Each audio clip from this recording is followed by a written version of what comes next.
우리 하나님 말씀 보도록 하겠습니다. 하나님 말씀은 에베소서 2장 8절에서 10절까지 말씀입니다. 우리 함께 봉독하도록 하겠습니다. 시작. 너희는 그 은혜에 의하여 믿음으로 말미암아 구원을 받았으니 이것은 너희에게서 난 것이 아니요 하나님의 선물이라. 행위에서 난 것이 아니니 이는 누구든지 자랑하지 못하게 함이라.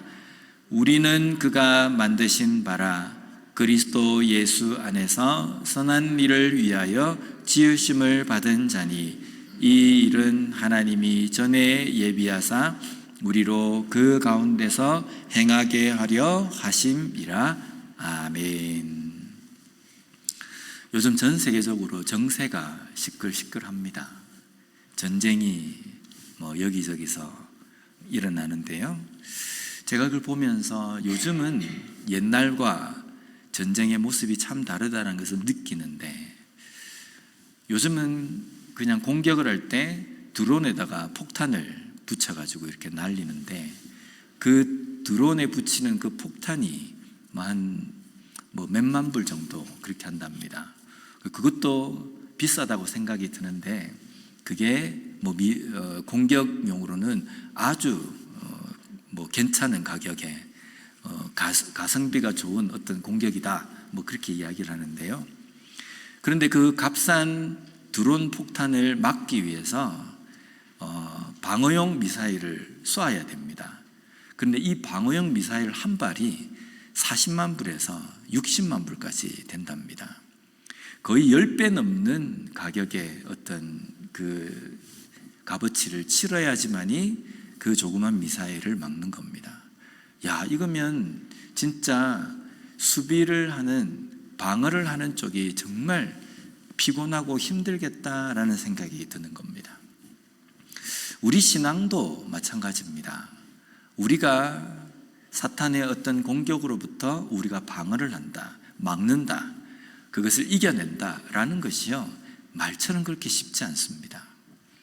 우리가 내가 믿음으로 사탄의 시험을 이겨야지, 그냥 말로 해서 되는 것이 아니라요, 그것을 이겨내기 위해서는 엄청난 에너지와 힘이 거기에 동반이, 수반이 되어야 된다는 겁니다. 그냥 가만히 있으면 내가 사탄의 시험을 이길 수 있는 것이 아니라 그야말로 제가 자주 쓰는 표현인데요, 몸부림을 쳐야 된다는 겁니다. 내가 여기서 이겨내기 위해서, 내가 여기에서 벗어나기 위해서, 내가 여기에 빠지지 않기 위해서 몸부림을 쳐야 됩니다. 그 몸부림은 내가 그냥 발버둥을 친다고 해서 되는 것이 아니라 말씀을 붙들려고 하고 하나님 앞에 더 기도하려고 하고, 그렇게 해야지만이 우리가 사탄의 조그만 유혹도 이겨낼 수 있다는 겁니다. 그래서 어떻게 보면 우리가 영적 전쟁이라고 표현하는 이것은요, 상당히 피곤한 겁니다. 상당히 피곤하지만 하나님께서는 우리가 예수 그리스도 안에 거할 때에 우리는 그 안에서 평안을 누리며 여러 가지 시험과 어려움 가운데서도 능히 이길 수 있는 힘을 주신다라고 우리에게 말씀하셨거든요. 그래서 우리는 매일매일 삶 속에서 내가 지금 하나님의 말씀 안에 거하는 삶을 잘 살고 있는가, 그 말씀대로 내가 붙들며 살아가고 있는가, 나는 어떤 문제 앞에서 가장 먼저 하나님께 기도하는 삶을 살고 있는가, 끊임없이 돌아보며 훈련하는, 그래서 어떤 일이 생겼을 때에 그 이기는 것에 너무 쉽게, 아주 수월하게 잘 이겨낼 수 있는 우리 모두가 되었으면 좋겠습니다. 오늘은 그리스도인의 자존감 마지막 시간으로 성숙에 대해서 말씀을 나누고자 합니다. 오늘 보면 8절 말씀을 보면요, 너희는 그 은혜에 의하여 믿음으로 말미암아 구원을 받았으니 이것은 너희에게서 난 것이 아니요 하나님의 선물이라. 아멘. 오늘 이 말씀은 우리가 구원을 받은 것이 하나님의 선물이다 라고 말씀합니다. 우리가 구원을 받은 것은 은혜라는 말씀입니다. 이 은혜라는 단어가 헬라 원어로 카리스라는 단어입니다. 뜻은 은혜, 선물, 또 다른 의미로는요, 우아함, 매력, 매력이라는 뜻도 가진 단어입니다. 예수 그리스도께서 우리를 구원하신 것, 그것은 선물이며 이것은 또한 너무 매력적인 일이라는 겁니다. 왜 이것이 매력적인 일입니까? 단순하게 그냥 공짜, 무료라는 그 의미를 넘어서서요, 우리의 마음을 확 하고 사로잡는 일이라는 겁니다. 우리가 매력이라고 이야기할 때에 내가 매력을 내가 붙잡으려고 내가 갔다, 이런 표현을 잘 안 쓰잖아요. 누군가의 매력에 내가 쏙 빠졌다, 이런 표현을 쓰지 않습니까? 매력은 끄는 힘이 있다는 겁니다. 나의 의지와는 상관없이 그 매력으로 인해서 내가 완전히 압도당하고 사로잡혔다는 겁니다. 이것이 바로 은혜라는 겁니다. 나의 의지와는 상관없이 전적으로 하나님으로부터 주어진 은혜, 이것이 바로 구원이라는 겁니다. 그래서 말씀해 보면요, 너희에게서 난 것이 아니라 라고 말씀합니다. 그리고 선물이라고 말씀하는데요, 이 선물이라고 하는 이 단어에 해당하는 헬라어 원어가 도론이라는 단어입니다. 이 단어의 원래의 뜻이 무슨 뜻이냐면요, 제물이라는 뜻입니다. 하나님께 제사를 드릴 때에 사람들이 제물을 가져가지 않습니까? 그 제물이라는 의미입니다. 오늘 본문에서 구원에 대해서 설명할 때 이것이 선물이라고 말씀하시는데, 이 선물이라는 의미로 제물이라는 뜻을 가진 도론이라는 이 단어를 사용한 것은요, 이제 제물의 주체가 바뀌었다는 겁니다. 구약시대 때에 죄를 용서받기 위해서는 제물은 누가 가져가야 됩니까? 인간이 가져가야 됩니다. 인간이 구원을 받기 위해서 하나님 앞에 그 제물을 가져가야 되는 겁니다. 그런데 이 속죄 제사는요, 완전한 제사가 아니었습니다. 짐승의 피를 드림으로 인해서 인간의 죄가 사해지는 것이 아니라 그 제사는 앞으로 오실 예수 그리스도를 가리키는 그 제사의 어떤 모형이었습니다. 그런데 이제 예수 그리스도를 통해서 예수 그리스도가 친히 제물이 되셔서 우리를 위해서 죽어주신 그 속죄제는, 제물을 누가 갖고 오신 겁니까? 예수 그리스도께서 하나님 편에서 직접 그 제물을 들고 오셨다는 겁니다. 누구를 위해서요? 우리 인간을 위해서 직접 그 제물을 들고 오셨다는 겁니다. 제물을 들고 온 주체가 이제는 바뀌었다는 겁니다.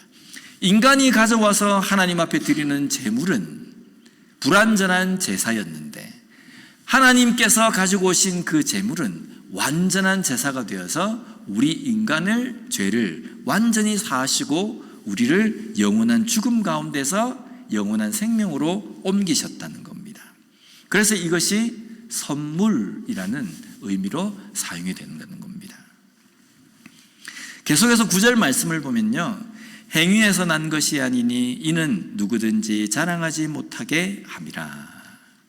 여기에 행위에 해당하는 단어가 에르곤이라는 헬라어입니다. 뜻이 행동이라는 뜻인데요, 이 행동이라는 것이 휴식과 반대되는 개념으로서의 행동입니다. 아무것도 하지 않는 것과 반대되는 행동이라는 겁니다. 그러면 너희들이 무언가를 했기 때문에 구원을 받은 것이 아니라 우리가 아무것도 하지 않은 휴식과 같은 그 가운데에서 이 구원이 우리에게 주어졌다는 겁니다. 만약에 이 구원이라는 것이요, 우리 인간이 뭔가를 했기 때문에 구원을 얻었다고 한다면 이 구원은 선물이 될 수 없습니다. 뭐가 됩니까? 대가가 되는 겁니다. 우리가 뭔가를 했기 때문에 하나님께서 우리에게 주어지는 대가가 구원이 되는데 우리는 아무것도 한 것이 없거든요. 그래서 이것을 하나님께서는 우리에게 선물이라고 말씀하십니다. 왜냐하면 대가가 아니기 때문입니다. 우리의 의나 우리의 행위가 전혀 들어가지 않은 것이 바로 선물입니다. 그리고 이어서 이렇게 선물로 주어진 것은 자랑하지 못하게 하려 함이다 라고 말씀합니다.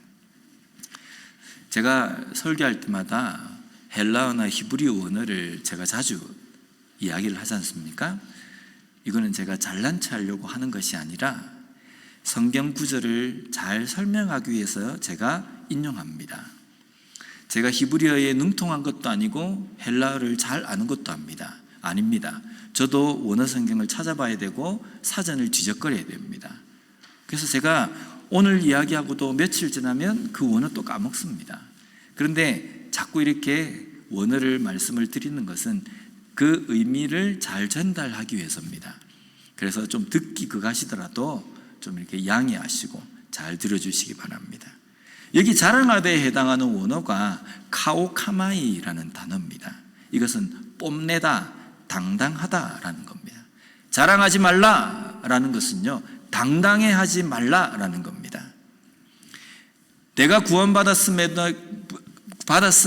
내가 어떤 것으로 인하여서 내가 어떤 의를 세웠기 때문에 내가 어떤 행동을 했기 때문에 하나님께서 나를 구원해 주셨다라고 당당해하지 말라라는 겁니다. 반면에 하나님께서는 우리에게 자랑하라고 말씀합니다. 주일학교 설교에도 제가 말씀드린 것처럼 내가 그럼에도 불구하고 나의 공이 없음에도 불구하고 구원받을 자격이 없는 나를 구원해 주신 그 은혜에 당당하고 감사라는 겁니다. 이게 구원에 대한 어떤 양면성이라고 우리가 이야기할 수 있습니다. 내가 구원받은 그 원인이 나에게 있지 않고 하나님의 은혜에 있음에 우리는 겸손해야 합니다. 그리고 그 큰 은혜를 자격이 되지 않음에도 나에게 주신 것에 감사하고 그 구원의 은혜를 자랑하고 당당해야 한다라는 겁니다. 이 당당하라는 것이 뭔가 교만하라 이 의미가 아니라 그리스도인으로 자존감을 가지라는 겁니다. 내가 비록 세상에서는 세상 사람들이 평가할 때 보잘것없고 별 볼 일 없는 어떤 존재라고 내가 느낄 수 있습니다. 그러나 하나님 편에 봤을 때는요, 우리를 보실 때 하나님의 예수 그리스도의 그 값비싼 그 어떤 것으로도 대신할 수 없는 그 값어치가 치러진 존재이기 때문에 하나님 편에 봤을 때는요, 얼마나 귀한 존재이겠습니까? 근데 나는 살아가면서 내가 좀 돈이 없으면 위축되고 내가 좀 뭔가 가지고 있는 갖추어져 있는 것들이 뭔가 줄어들면 남보다 비교해가지고 좀 못하면 당당하지 못하다는 겁니다. 그 모습을 하나님 보실 때에 어떻게 생각하실까라는 겁니다. 그리스도인으로 당당함 가운데 살아가는 우리가 되었으면 좋겠습니다. 자존감은요, 분명히 교만과 구분이 되는 겁니다. 우리가 완전하게 똑똑하지 못하지 않습니까? 내 생각이 완벽하지도 않지 않습니까? 그러니 우리는 그것을 주장하고 고집할 이유가 없는 겁니다. 이제 우리는 우리 자신을 볼 때 나의 눈으로 볼 것이 아닌 하나님의 눈으로 나를 볼 수 있는 그런 사람이 되어야 된다는 겁니다. 하나님의 걸작품을 감상할 줄 아는 눈을 가진 그리스도인이 되자는 겁니다. 얼마 전에도 제가 어디 갔는데 벽에 그림이 하나 걸려져 있더라고요. 제가 그걸 보면서 무슨 애가 붓으로 낙서해 놓은 것처럼 액자가 붙어 있길 저게 작품일까? 이렇게 봤습니다. 그러면서 제가 며칠 전에 설교한 게 팍 생각이 그 작가가 나름대로 심혈을 기울여서 그려놓은 그 작품을 보면서 저게 작품일까? 애들 장난 같은데? 이러는 것은 그 작가의 문제가 아니라 누구의 문제입니까? 그 작품을 알아보지 못하는 나의 우매함이 있다라는 겁니다. 하나님의 작품인 우리를 볼 때에도 다른 사람을 볼 때에도 마찬가지입니다. 저 사람은 어떻고 나는 어떻고 왜 이렇게 만드셨을까? 왜 이렇게 하셨을까? 이러는 것은 그 작품을 만드신 하나님의 문제가 아니라 하나님이 심혈을 기울여서 만든 그 걸작품을 볼 눈이 없는 나의 문제라는 겁니다. 그래서 그것을 항상 마음에 생각하고 나를 보든 다른 지체를 볼 때에든 항상 걸작품임을 우리가 깨닫고 볼 수 있는 우리가 되었으면 좋겠습니다. 우리가 하나님의 걸작품을 감상할 줄 아는 눈이 이제는 되었습니다. 이것을 우리는 성숙이라고 이야기합니다. 박선숙이 아니라 성숙입니다. 이제 성숙한 그리스도인에게 하나님께서 당부하신 말씀이 있습니다. 오늘 본문 10절에 보면요, 우리는 그가 만드신 바라 그리스도 예수 안에서 선한 일을 위하여 지으심을 받은 자니 이 일은 하나님이 전에 예비하사 우리로 그 가운데에서 행하게 하려 하심이니라. 아멘. 성숙한 우리들을 구원하신 그 이유가 예수 안에서 선한 일을 위하여 라고 말씀합니다. 하나님은 성숙한 그리스도인에게 당부하시는 것이 있습니다. 말씀의 그 첫 번째가 무엇이냐면요, 그리스도 예수 안에 있으라라는 겁니다. 안에, 예수 그리스도 안에라는 겁니다.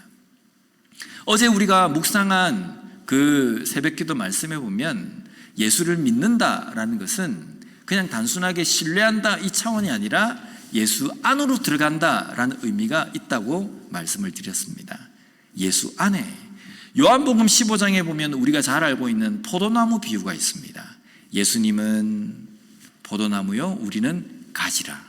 그러면서 예수님이 뭐라고 말씀하시냐면요, 7절 말씀에 보면 너희가 내 안에 거하고 내 말이 너희 안에 거하면 무엇이든지 원하는 대로 구하라. 그리하면 이루리라 라고 말씀합니다. 이 말씀을 딱 보면 무엇이 눈에 확 하고 들어옵니까? 무엇이든지 원하는 대로 구하라. 야, 우리가 하나님 앞에 구하면 하나님께서 100% 다 이루어 주시겠구나. 하나님 저에게, 우리 교회에게 몇백만 불을 뚝 하고 떨어뜨려 주십시오.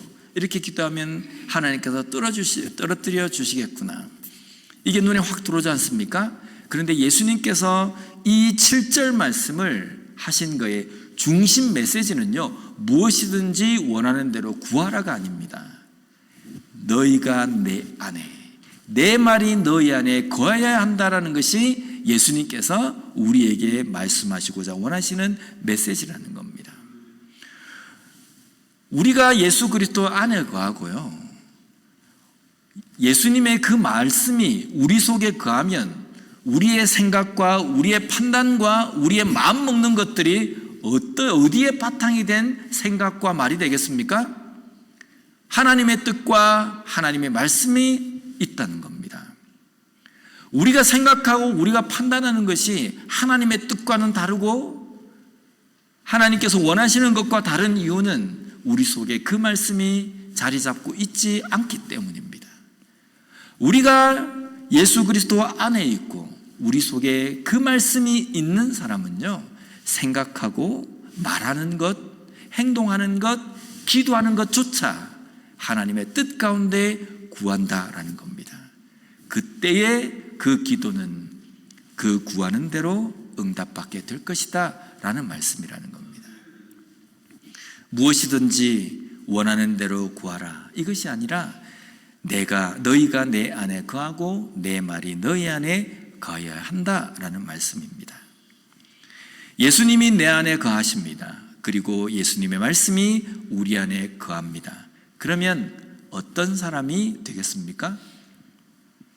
신이 되겠습니까?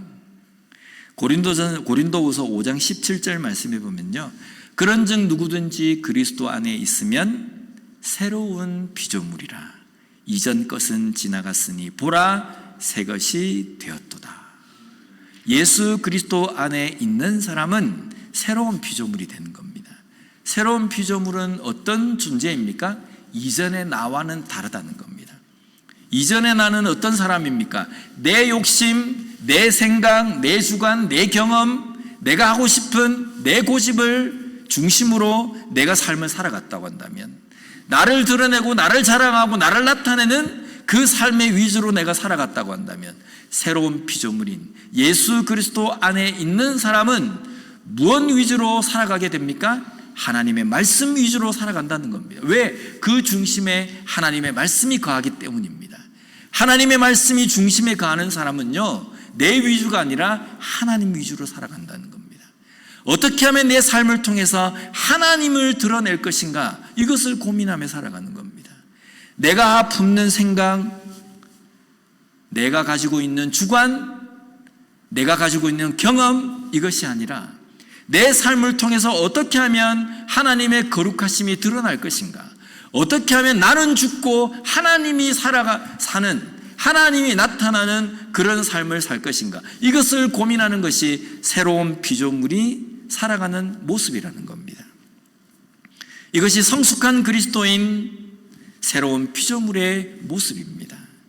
지금 우리는 그런 모습입니까? 새로운 피조물의 모습입니까? 어쩌면 아직까지 내 속에 죽지 않은 내 자아, 그것을 그대로 두고 하나님의 말씀과 내 중심, 내 주관을 왔다 갔다 하면서 살고 있지는 않습니까? 우리는 분명히 그렇게 살 수밖에 없는 존재들입니다. 그렇기 때문에 매일매일 사도 바울이 이야기한 것처럼 나는 날마다 죽노라 라고 이야기하는 겁니다. 나는 나를 쳐서 하나님의 말씀에 복종시키노라 라는 겁니다. 이것이 그리스도인의 삶, 새로운 피조물의 삶이라는 겁니다. 내가 인정받는 것보다 하나님이 인정받는 삶을 살고자 몸부림치는 겁니다. 예수님을 빙자해서 은근히 나를 드러내는 삶을 살지는 않습니까? 내 안에 주님이 계시고 주님의 말씀이 내 안에 거하는 새로운 피조물, 성숙한 그리스도인으로 살아가는 우리 온 기쁨교회 모든 성도님들이 되셨으면 좋겠습니다. 이것이 바로 예수 안에 거하는 삶입니다. 두 번째로 성숙한 그리스도인에게 당부하신 것은요, 선한 일을 하라라는 겁니다. 여기에 선한 일은요, 도덕적으로 착한 일이 아닙니다. 착하게 살아라, 이 의미가 아닙니다. 착하게 사는 것은요, 예수 믿지 않는 사람도 우리보다 더 착하게 사는 경우가 많이 있습니다. 이 착하게 살라라는 것은 하나님의 일을 하라는 겁니다. 그리고 이 선한 일에 대해서 우리가 오해할 수 있는 부분이 뭐냐면요, 이 선한 일은 구원의 조건이 아닙니다. 너희들이 선한 일을 해야만 구원을 받는다, 하나님은 어디에도 우리에게 그 말씀 하시지 않으셨습니다.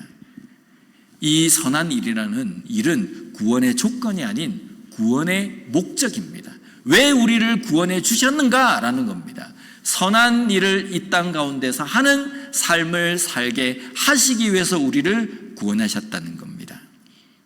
그 구원의 목적인 하나님이 우리를 구원하신 그 목적은 바로 선한 일을 하기 위함인데요, 이 선한 일은 여러 가지가 있지만요, 한마디로 팍 말씀을 드리면요, 말씀대로 살아가는 겁니다.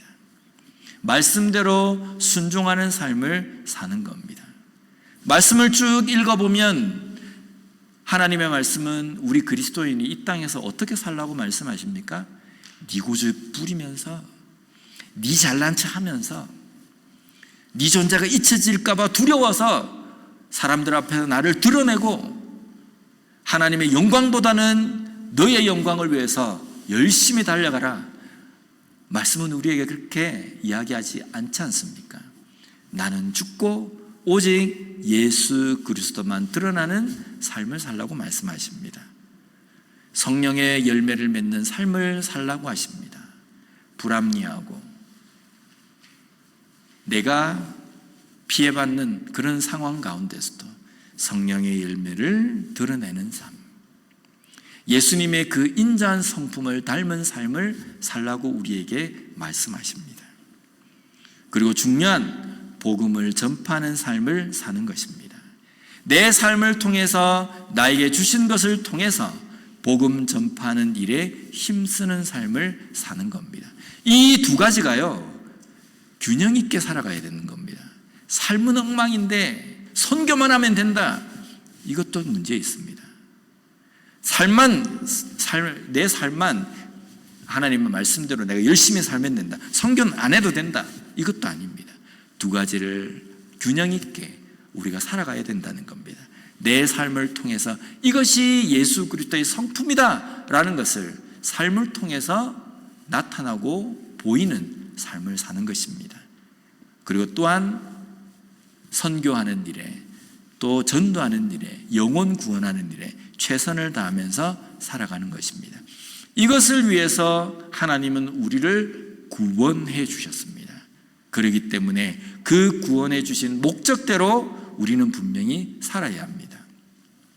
우리는 하나님의 걸작품입니다. 최고라는 겁니다. 하나님이 뭘 하나 만드실 때 대충 만드셨겠습니까?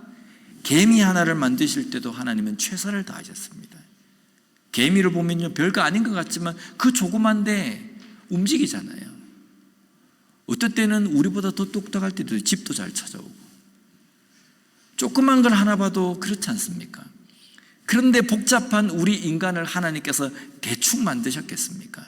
하나님은 우리를 만드실 때 최선을 다하셨습니다. 최고의 걸작품으로 만드셨다는 겁니다.